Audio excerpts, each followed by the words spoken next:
Se ha qualche dubbio o timore, sono a disposizione. Se invece crede che il vaccino sia una pericolosa arma in mano alle multinazionali del farmaco con la connivenza di noi medici di famiglia, è pregato di cambiare ambulatorio, perché non tollero queste accuse stupide e offensive.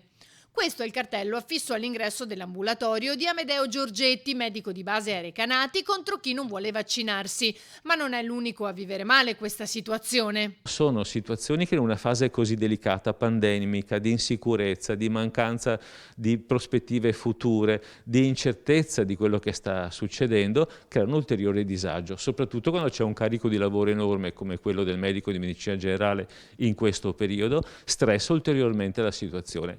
Lettere sono arrivate negli ultimi mesi ai medici, a molti medici, nella quale gruppi isolati o gruppi strutturati di avvocati, centralizzati un po' sull'area di Milano, così, ponevano al medico la questione imperativa di fare degli esami, di seguire dei protocolli pseudoscientifici che non avevano nessuna base scientifica, per ad esempio rilasciare il pass, il Green Pass. La situazione non è semplice da fronteggiare anche a livello emotivo.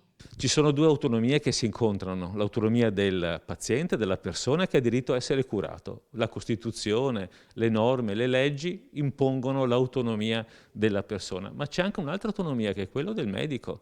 Il medico deve essere autonomo nella scelta terapeutica, deve essere rispettato da parte del paziente, deve essere riconosciuto come una persona affidabile e di fiducia a cui io mi affido e nel quale ho fiducia.